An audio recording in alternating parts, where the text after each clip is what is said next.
Gracias, Roberto. Bien, sean bienvenidos todos, ¿verdad? Le agradecemos su participación. Como dijo Roberto, nuestra organización está formada por hombres de distintas profesiones, de distintas ocupaciones, llamados laicos, sin ninguna inducción teológica, sin ningún hombre que participa en esta reunión es pastor o sacerdote por nada, ni por el estilo.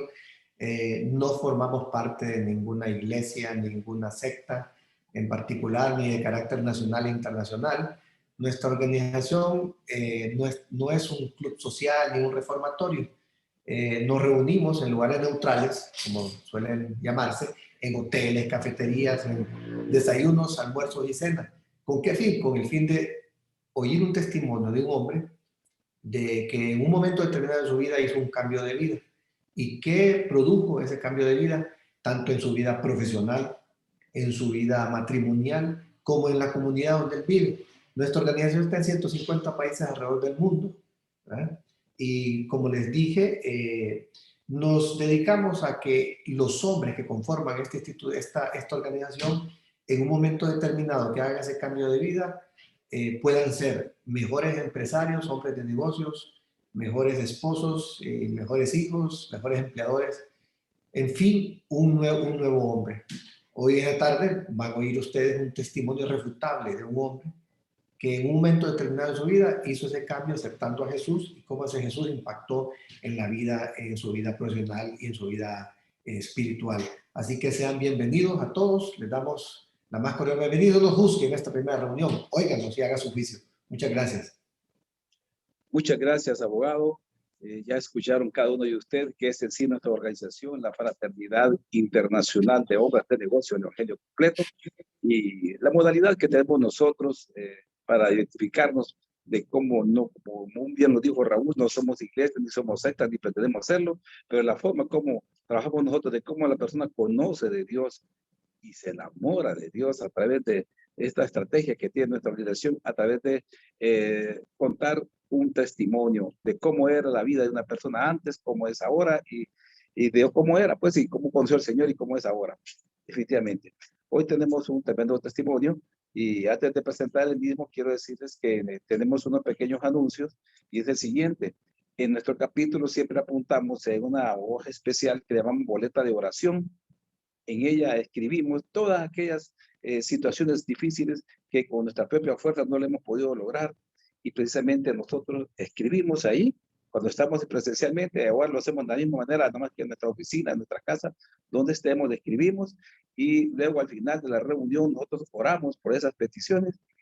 Y créeme que precisamente el testimonio casi siempre verdan de cómo Dios nos contesta esas situaciones que han sido imposibles para nosotros. Al final de la reunión se ora de forma general por esas peticiones. Así que lo invitamos que ahí usted apunte, y si no quiere apuntar, pues al menos lo tenga en mente para que después oremos por ellas. Sin mayor preámbulo alguno, vamos a presentar el testimonio de este día y le damos bienvenidos a todos y vamos a presentarlo. Nos referimos al ingeniero Miguel Ángel Bonilla Reyes. Él es casado, padre de 3 hijos, tiene 12 años de pertenecer a nuestra organización, ha sido viceministro de Agricultura, ministro de Recursos Naturales, actualmente es director de la Fundación para el Desarrollo Empresarial, FUNDER. Y dejemos que Miguel nos cuente qué es, cómo ha sido su vida y cómo está ahora. Bienvenido, Miguel, y somos todo oído para usted. Bueno, muchísimas gracias, Roberto. Sí, en primer lugar, le doy gracias a Dios de tenerme este mediodía con ustedes en esta reunión de su capítulo. Muchas gracias por la invitación para dar mi testimonio. Es un privilegio poder contarles cómo el Señor ha bendecido mi vida y la vida de mi familia. Yo soy el segundo hijo de un matrimonio que fue constituido por mi madre, que era originaria de La Esperanza, en Intibucá, y mi padre, que era oriundo de Marcala.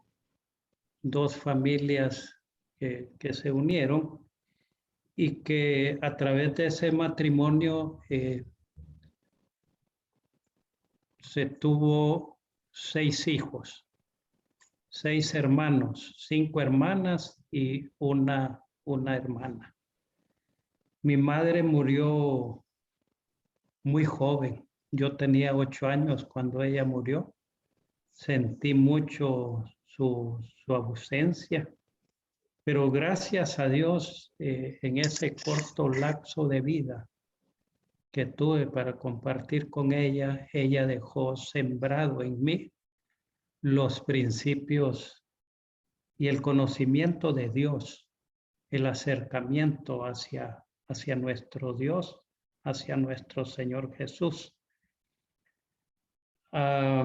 Mi educación primaria, yo nací aquí en Tegucigalpa, pero toda mi niñez y parte de mi juventud, adolescencia, fue en Marcala. Ahí hice mi primaria, parte de mi secundaria. Y luego salí de Marcala a estudiar bachillerato y estuve un año aquí en Tegucigalpa en el Instituto Central Vicente Cáceres. Y allí mi padre era muy estricto, señor que nos dio una crianza, una educación bastante rígido. Él cuando quedó viudo al tiempo se casó nuevamente y tuvo 2 hijos en su nuevo matrimonio.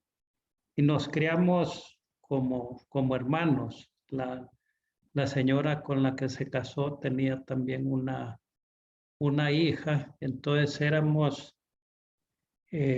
8 hermanos más la otra hija de mi madrastra, pero nos criamos como hermanos todos, o sea, en una unión familiar.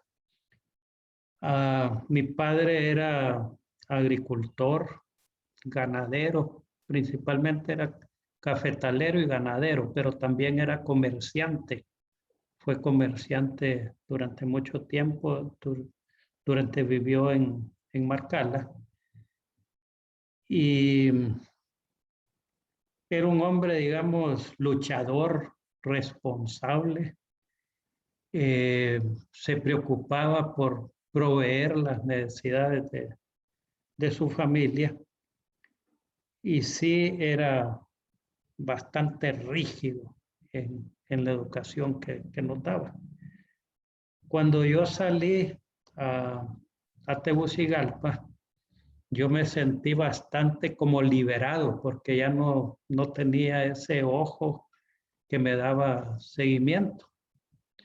Y durante ese año que estuve en el Instituto Central, ahí tuve compañeros de diferentes lugares de la República. Yo tenía 16 años, para cumplir 17.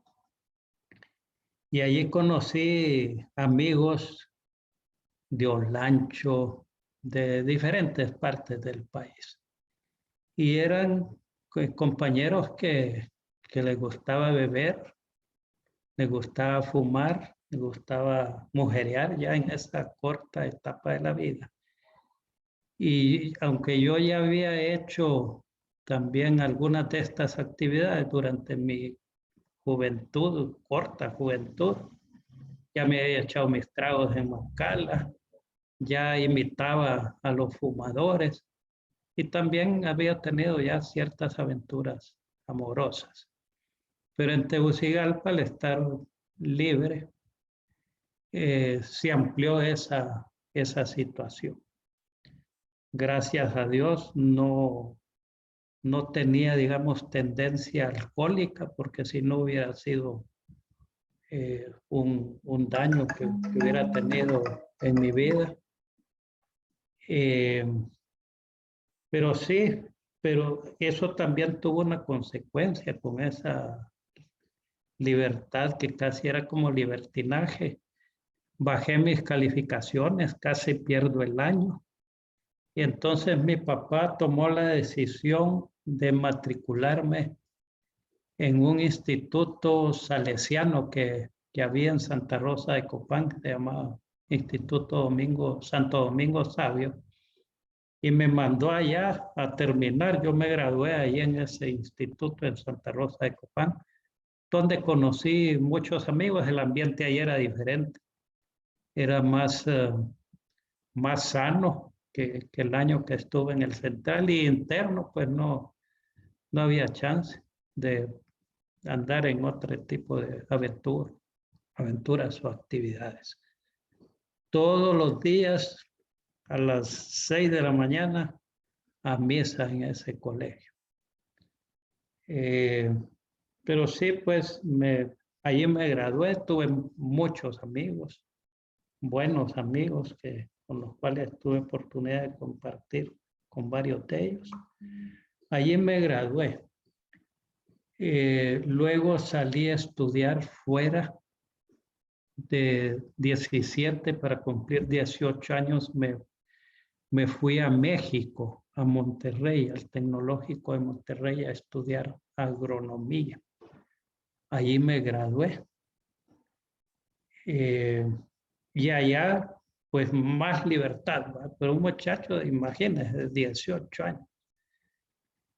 Y a los mexicanos, pues ustedes ven, en México se comparte mucho con la bebida, con la música, con los mariachis, bueno. Entonces ahí continué yo también. A mí me gustaba beber, compartir. Yo decía que socialmente. Entonces casi todos los fines de semana nos reuníamos grupos de amigos, ya era entre hondureños o centroamericanos o con caribeños, a compartir, a hacer fiestecitas con muchachas. Entonces ahí se continuó pues una vida de joven. Sí, de vez en cuando buscaba yo a Dios, porque como les digo, mi madre me dejó sembrado esos principios, y a veces sentía yo que no andaba muy bien y le pedía perdón al Señor, pero continuaba en ese tipo de actividades disfrutando. Gracias a Dios terminé mi carrera. Antes de terminar la carrera, allá en el tecnológico hay una etapa que uno hace una práctica profesional. Y esa práctica profesional yo les pedí que me permitieran hacerla en Honduras. Entonces me vine 6 meses a Honduras, y la práctica la hice en una institución que en ese tiempo se llamaba Desarrollo Rural. Era una dirección de desarrollo rural dependiente de la Secretaría de Recursos Naturales.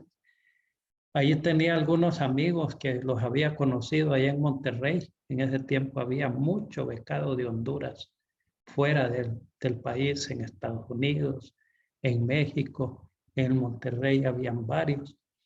Y cuando vine a hacer la práctica profesional, habían varios egresados del tecnológico allá en Desarrollo Rural, y ellos me buscaron apertura. Entonces hice la práctica ahí en San Pedro Sula, en un programa de investigación agrícola, en actividades relacionadas con arroz y con maíz. Cuando regresé de nuevo a incorporarme a las clases normales y para terminar ya mi carrera, esa práctica me sirvió muchísimo. Entendía los procesos que nos enseñaban allá, porque ya en la práctica yo los había hecho. Eso me ayudó mucho. Me gradué en 1972, a finales del 72, y cuando regresé, anduve buscando trabajo en la tela, en la compañía de la Railroad Company, en la compañía azucarera, y solo habían promesas de posibilidad, y fui a la Secretaría a Recursos Naturales. Ya en ese tiempo Desarrollo Rural había desaparecido y había una dirección que había sustituido, se llamaba Desagro. Dirección de Desarrollo Agrícola. Y allí me dieron trabajo, comencé trabajando como técnico en investigación. En 1973, yo me gradué en el 72 a finales, y ya como en marzo del 73 ya estaba trabajando. Comencé una carrera allá en la Secretaría de Recursos Naturales, donde estuve 10 años. 10 años estuve seguido allí, y allí hice trayectoria, hice currículum. Comencé, como les digo, en posición de un asistente técnico. Luego fui jefe de un programa de investigación. Luego fui director de una estación experimental. Fui director regional. Después fui viceministro de Recursos Naturales y después fui ministro de Recursos Naturales. En un periodo de 10 años. Sí tenía yo una situación que siempre le pedía a Dios sabiduría. Después de que me gradué, yo me propuse leer la Biblia y leerla completa. Y la leí de principio a fin. Y allí no le entendía muchas cosas que ahora sí comprendo. Pero la leí de principio a fin. Algunas partes me aburrían y no las entendía, pero sí el Nuevo Testamento sí me gustó muchísimo. Y a pesar de eso, y que tenía relación, que buscaba la palabra, que trataba de cumplirla, siempre seguía en mis andadas, buscando divertirme, buscando tener aventuras, bebía, todo. Y afortunadamente conocí una muchacha que me encantó desde que la vi. Me enamoré de ella, no creía que me iba a hacer caso, pero me hizo caso. Y me casé con ella que tengo los 3 hijos. Al principio, cuando yo recién casado, decía ojos que no ven, corazón que no siente. Pero rápido, por el modo de ella, la rectitud, dejé esa forma de pensar y traté de mantenerme fiel en mis principios a ella. Ella fue el primero y el único novio que tuvo. Y yo sí había tenido ya mucho ajetreo antes. Y quería seguir en ese ajetreo.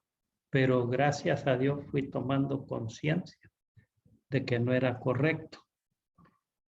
La primera vez que yo escuché de la Fraternidad Internacional de Hombres de Negocios del Evangelio Completo fue en una reunión cuando yo era ministro de Recursos Naturales.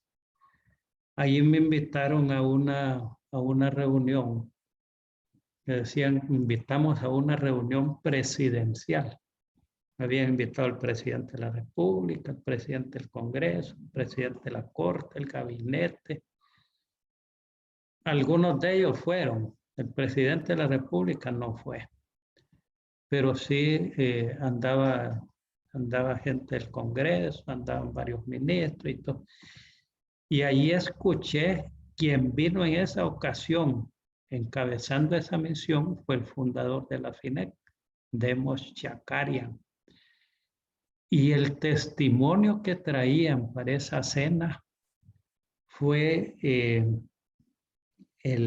este astronauta que fue el que puso el primer pie en la luna. No me acuerdo ahorita el nombre de él. Y él dio un gran testimonio y dando Neil Armstrong. Exacto. Sí. Y entonces nos hablaba de la grandeza del Señor y que él dio gracias a Dios cuando estaba en la luna y viendo la grandeza. Un gran testimonio. Me encantó la reunión, me gustó la cena, pero después de eso no volví a oír de la fraternidad. Quiero decirles que cuando yo fui ministro de Agricultura tenía muchos ofrecimientos, trataba yo de no caer en ese tipo de tentaciones, pero caí algunas veces.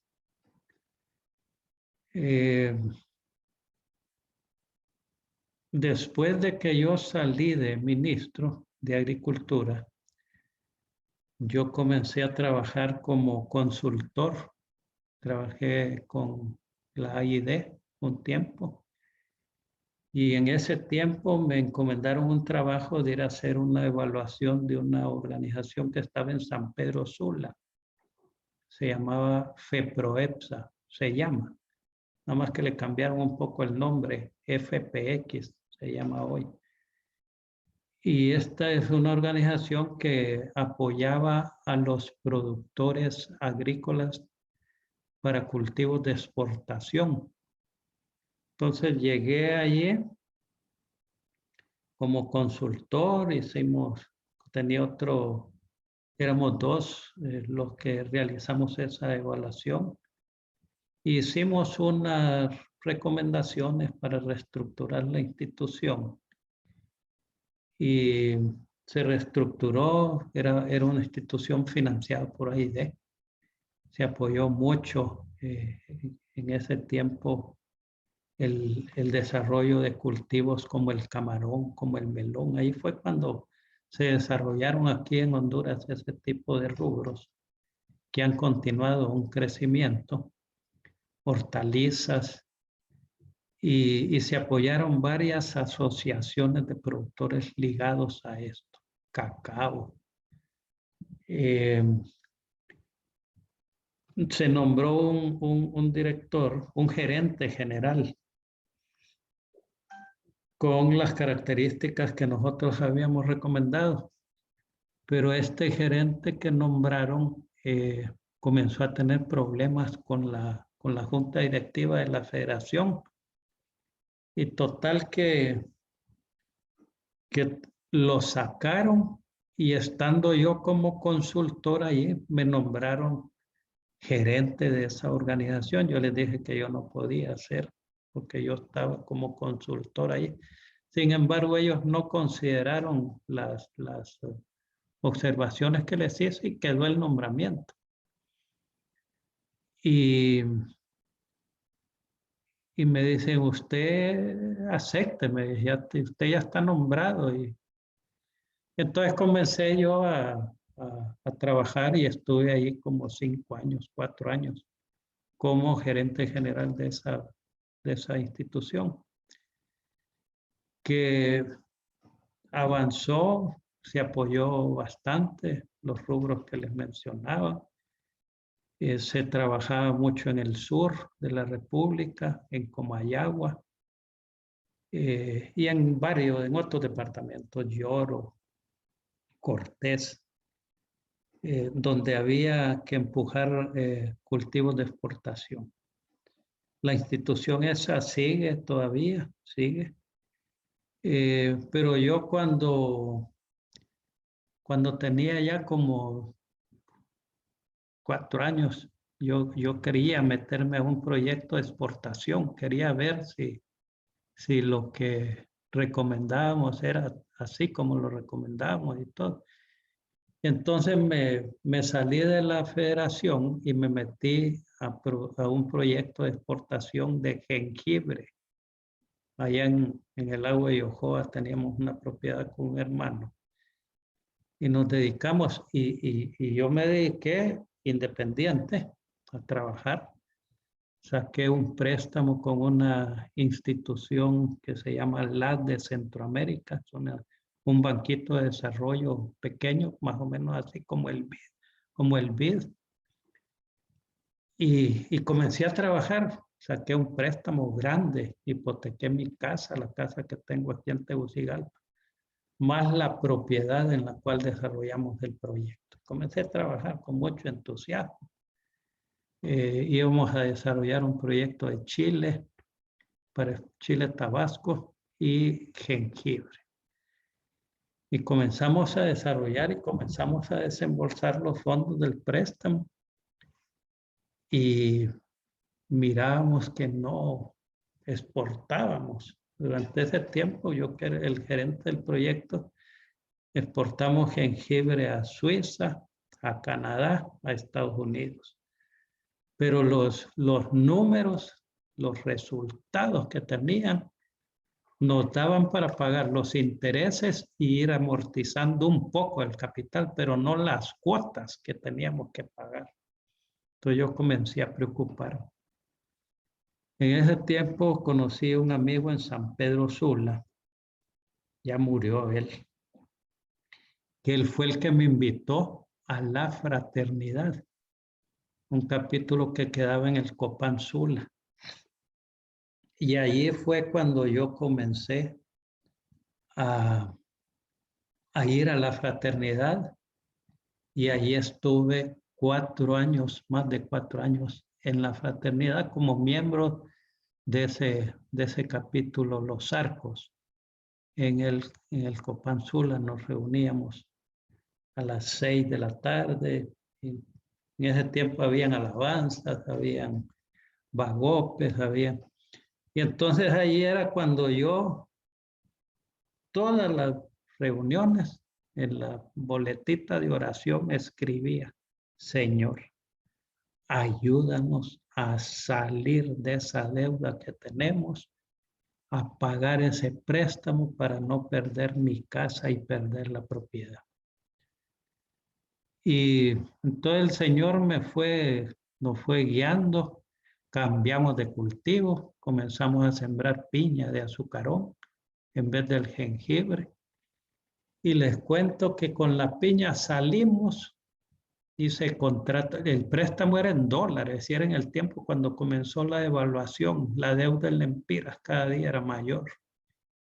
Pero con la piña hicimos contratos en dólares, le vendíamos a una fábrica que hacía la piña deshidratada.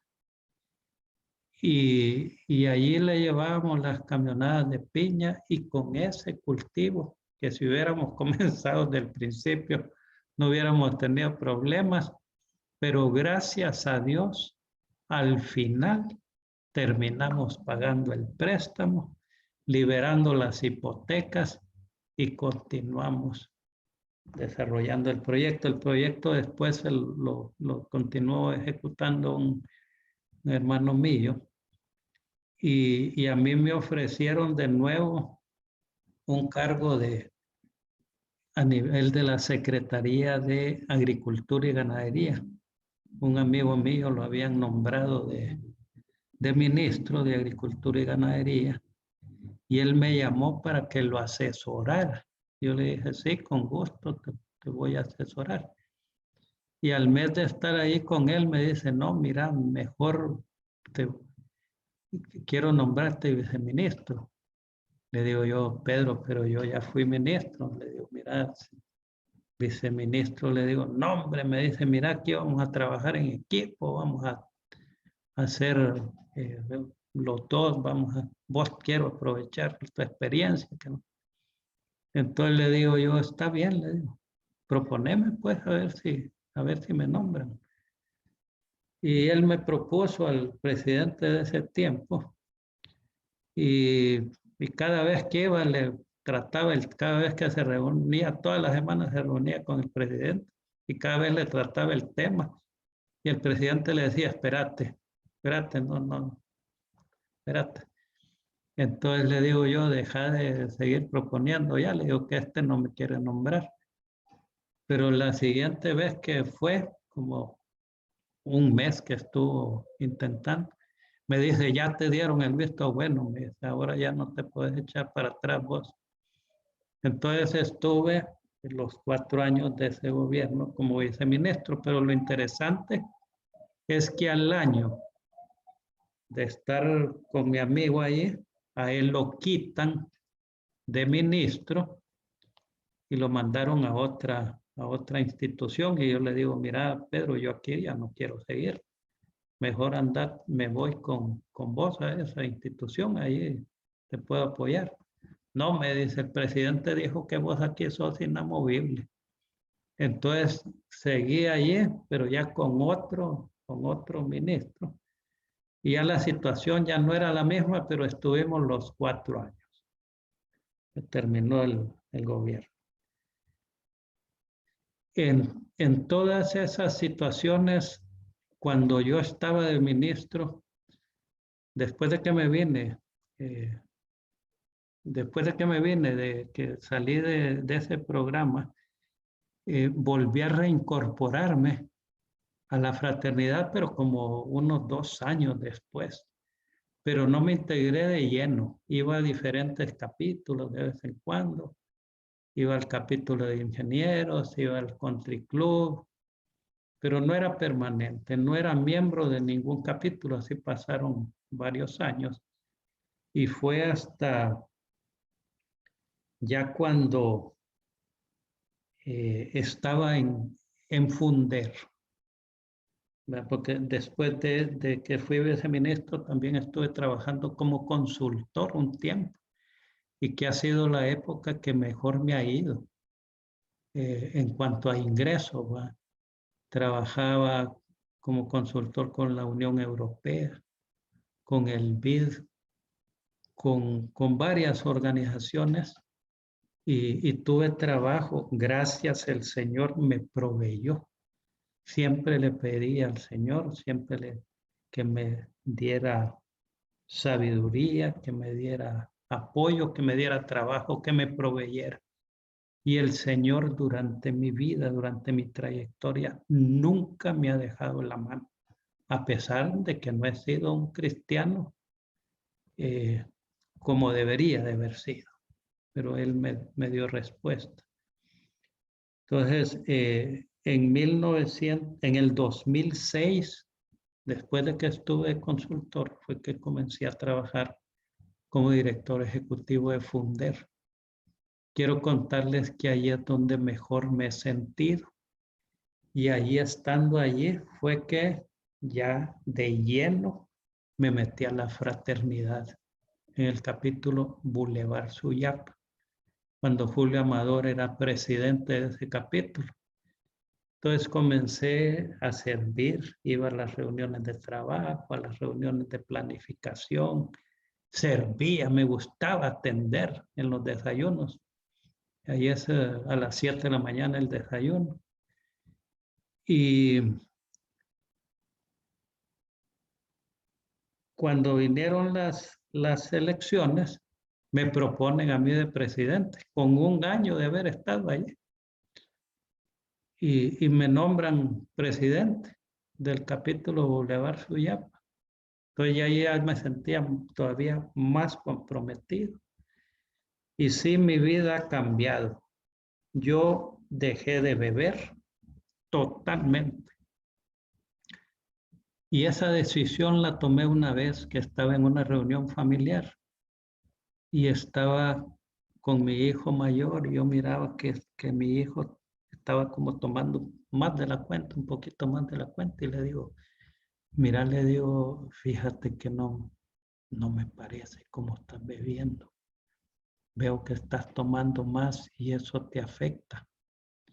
Me dice, no, papá, pero sí, nosotros en nuestras reuniones siempre, ya grandes, siempre compartimos contigo, hemos compartido y siempre nos tomamos nuestros traguitos y todo. Y entonces le digo yo, mira, le digo, si yo te he dado el ejemplo, ya no te lo voy a seguir dando. Le prometo a Dios y te prometo a Dios y te prometo a vos que esta vez es el último trago que me vas a ver tomando. Y de ahora en adelante no me vas a ver tomar ni un trago. Y desde esa fecha, en el 2014, no he vuelto a tomar nada que contenga alcohol. Y gracias a Dios, mi hijo, pues al ver el ejemplo, tengo 2 hijos. Bueno, mi esposa nunca se ha tomado un trago ella. desde que la conocí nunca se ha tomado. Ella le recomendaba a mis hijos no tomar.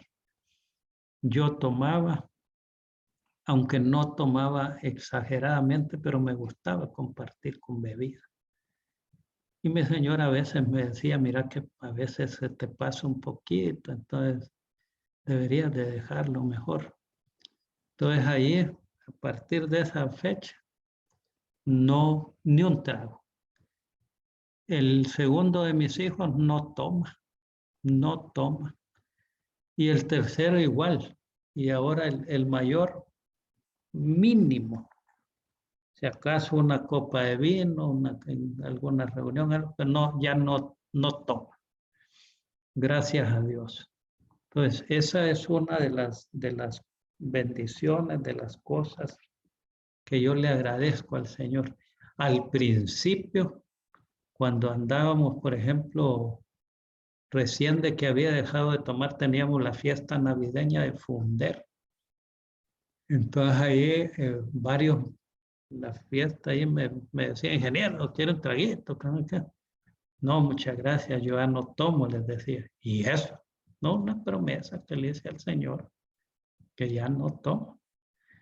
Entonces ya, ahora ya ni me ofrecen. Y otra cosa, en la fiesta de Funder ya no se toma.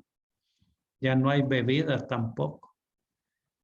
Entonces se comparte con refrescos, con pastel, con cena, solo en vino para que los invitados pues, puedan tomarse alguna copa de vino si desean. Pero ya la gente tampoco ya no se tiene ese deseo de compartir con la bebida. Así es que quiero contarles que después de que tenía ya como 6 meses de haber entrado al capítulo el Boulevard Suyapa, nos fuimos a un Sahel con los 3 hijos. Me fui a un Sahel con mis 3 hijos, allá al Centro Nacional de Capacitación. Fue una bendición para todos. Regresamos motivados.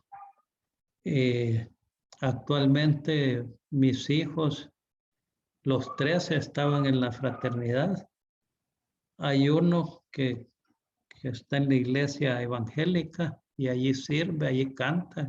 Un hijo que tiene el Señor le ha dado el don de cantar. Ahora le canta al Señor, el mayor. El segundo, ese los 3 hijos estuvimos en el capítulo Boulevard Suyapa, pero él ya se dedicó también a la iglesia. Este está en la iglesia católica y es servidor en la iglesia católica, pero servidor bueno, ¿verdad? Y el menor, sí sigue en la fraternidad, se ha retirado un poco del capítulo, pero sí busca de Dios, busca del Señor. Con mi esposa, cuando tenemos problemas, oramos juntos, le pedimos al Señor. Yo a ella, después de que fui a un Bagope, creo que fue, le conté sobre las situaciones que había tenido en otro tipo de relaciones. Y ella, pues, aunque a veces se acuerda, pero me perdonó y siguió conmigo. Y ahora pues hacemos una vida tratando de ser ejemplo de unidad ante nuestros hijos, ante nuestros nietos. Tengo 7 nietos ya. Gracias a Dios, bien todos ellos. Aunque se tienen problemas en la vida, aunque se tienen problemas, quiero contarles un caso de mi hijo mayor. Mi hijo mayor se le detectó leucemia. Estuvo bien delicado, pero afortunadamente un tratamiento que se le dio, le llegó, lo sanó y ahora proclamamos que él es sano permanentemente. Siempre tiene que continuar tomándose una medicina, pero él con la fe en el Señor, eso es su medicina principal. Pero ese es un milagro. Mi hijo es alto, pesa alrededor de más de 200 libras, creo. Había llegado a pesar 140 libras cuando estaba con este problema de la enfermedad de este tipo de cáncer. Pero gracias a Dios, hoy sano totalmente. Los otros hijos ahí trabajando, el menor está sacando una maestría actualmente, el otro trabaja ya directamente en sus actividades, es un emprendedor que le gusta desarrollar iniciativas propias y gracias a Dios le está yendo bastante bien. Como les digo, uno siempre tiene que estarle pidiendo al Señor para ser un mejor cristiano, para tener una mejor relación con el prójimo, para que el Espíritu Santo sea nuestra guía, porque siempre, permanentemente caemos en pecado, aunque ya no en el tipo de pecados que les mencionaba inicialmente, ¿va? Pero a veces tenemos pensamientos que a veces alguien no nos cae bien o algo, entonces le pedimos al Señor que nos cambie esa manera de ser, que seamos mejores cristianos, que seamos solidarios, que apoyemos a aquel que necesita. En Funder establecimos un capítulo empresarial. Tenemos un WhatsApp ahí del capítulo, mantenemos la relación de oración a través de ese WhatsApp y llevamos, cuando eran presencial,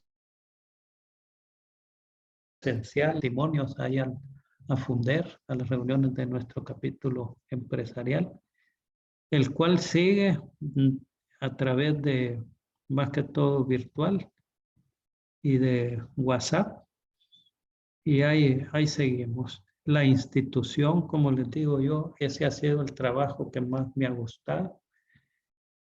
Funciona a través de una gestión permanente con cooperantes, con donantes, para poder ayudar a familias de escasos recursos en las zonas rurales. Como el nombre lo indica, Fundación para el Desarrollo Empresarial Rural. Trabaja con agricultores pequeños que no tienen acceso a asistencia técnica, a crédito, y también con productores no agrícolas, o sea, gente que se dedica a otras actividades. Entonces, Funder organiza cajas rurales, microempresas y agronegocios, pero lo hace de manera organizada, organizando la gente en pequeñas empresas de productores, en cajas rurales, si están en asociaciones de productores, fortalecerlas, si están en cooperativas, fortalecerlas, y se organizan en lo que ellos crean que es lo que más les conviene. Se les plantean las diferentes alternativas y actualmente atendemos más de 35,000 familias a nivel nacional a través de los cooperantes que nos apoyan. Tenemos relación con el BID, tenemos relación con la COSUDE, que es la cooperación suiza, tenemos relación con diferentes organizaciones, por ejemplo, DANIDA, que es la cooperación danesa. Con el gobierno tenemos relación con varios proyectos del gobierno, por ejemplo, con Rural, que es un proyecto financiado por el Banco Mundial. Entonces ahí nosotros estamos certificados como proveedores de servicios para atender a ese tipo de organización que se benefician a través de estos proyectos. Y siempre con el personal de Funder, orando porque la institución salga adelante.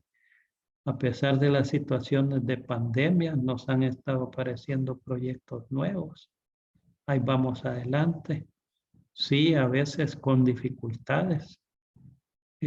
Por ejemplo, cuando comenzó la pandemia, tuvimos que reducir el salario a parte del personal que no tenía financiamiento en ese momento, pero para no cortarle en sus actividades, tuvimos que reducir el salario de ellos y ahora ya nuevamente están ganando lo que ganaban. Y el Señor no nos deja, el Señor no nos deja. Le pedimos que nos proteja en este tiempo de pandemia, porque nuestra gente, algunos de ellos tienen que andar en el campo. Les proveemos todo lo que se necesita para sus medidas de bioseguridad, pero la mejor protección es Dios. 2 personas, 2 compañeros de trabajo han muerto por COVID. Tuvimos enferma hace poco a la contadora general, pero gracias a Dios salió. Estuvo bastante mal, pero salió adelante. Ya está restablecida. Y le pedimos a Dios que nos continúe protegiendo, ungidos con la sangre de Cristo. Yo creo que por allí estaríamos llegando, concluyendo. Y esta oración de aceptación del Señor, yo comencé haciéndola a veces que, por ejemplo, cuando les decía que estuve aquí en el Central, a veces iba a visitar una familia amiga y cuando venía de regreso había una campaña evangelística, por ejemplo, y andaba un pastor de esos famosos que venían de Estados Unidos, no me acuerdo quién era, pero allí me quedaba ahí un rato escuchando y cuando hacían el llamado, que es igual al que hacemos nosotros, que el Señor nos perdone, que aceptamos a Cristo como nuestro Señor y Salvador. Desde ese tiempo que tenía yo 16, 15 años, esa oración la he hecho varias veces y la continúo haciendo en cada reunión de capítulo, en cada reunión de la fraternidad que estamos, pidiendo al Señor que sigamos esa relación y ahora quiero que la hagamos nuevamente con ustedes. Señor Jesús, que repitamos, Señor Jesús, quiero pedirte perdón por mis pecados, Señor. Quiero pedirte la guía de tu Espíritu Santo para que nos fortalezca y nos dé fuerza para no caer en tentaciones, Señor. Quiero, Señor, nuevamente aceptarte como mi Señor y como mi Salvador, Señor. Y que tu Espíritu Santo sea mi guía permanente, Señor. Quiero que protejas, que nos protejas a todos en medio de esta pandemia. Que cierres puertas, que cierres ventanas, Señor, y que con tu sangre preciosa nos protejas y con tu aceite ungido nos protejas permanentemente, Señor. Todo te lo pido en el nombre de Jesús. Amén y amén. Amén. Estas son las maravillas que Dios hace en la vida de las personas. Muchas gracias, ingeniero, por comentarnos su historia de vida, ¿verdad? Que para que vean ustedes las maravillas que Dios hace en la vida de una persona. Hemos tenido testimonios de diferentes variedades, pero siempre aprendemos cada día. Nos llama la atención ciertos aspectos del testimonio del ingeniero, como lo es esos principios que dio su madre a su corta edad, cuando él perdió la vida, perdió la vida la madre del ingeniero, apenas tenía 8 años, pero dejó fundado unos principios de reconocer de Dios. Y es que muy bien dicen en Proverbios, instruye el niño en su camino y aunque fuese viejo, no se apartará de él. Él recuerda perfectamente cuando su madre le decía, este es el camino, váyase por aquí, y le hablaba de Dios.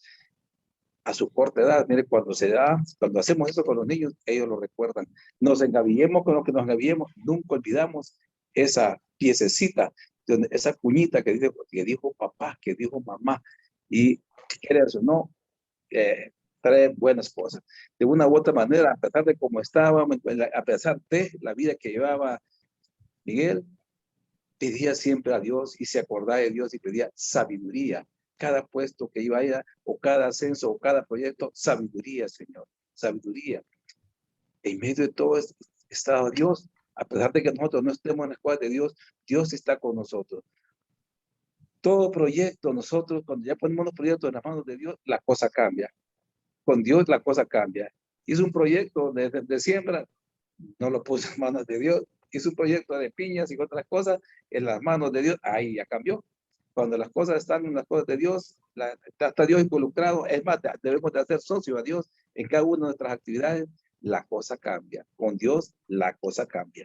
Y es bien interesante eso. Es importante. En toda la vida, Dios siempre debe ser la respuesta para cada uno de nosotros, a pesar de cómo estemos, Dios siempre está con nosotros.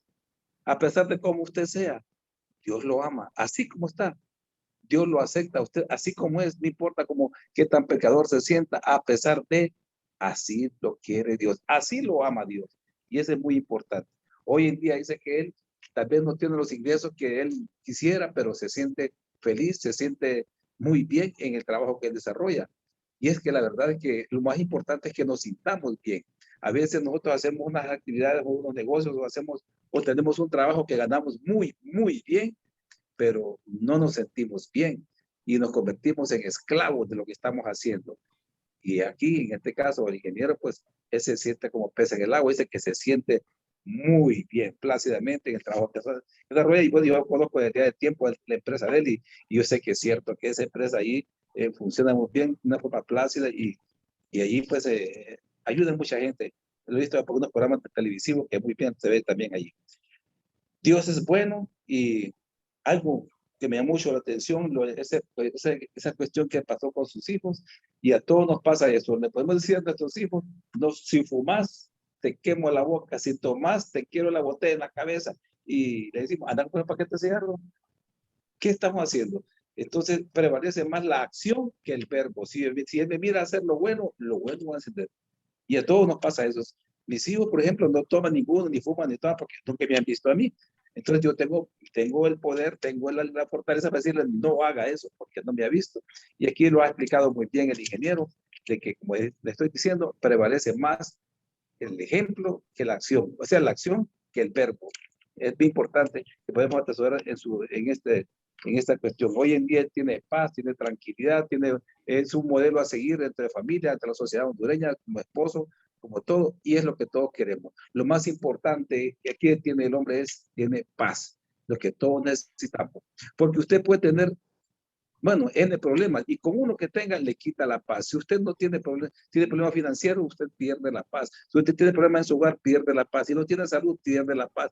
Cualquier cosa que carezca le quita paz. Por eso, en otros países, como el país aquí de judíos y árabes, dicen la paz de Dios.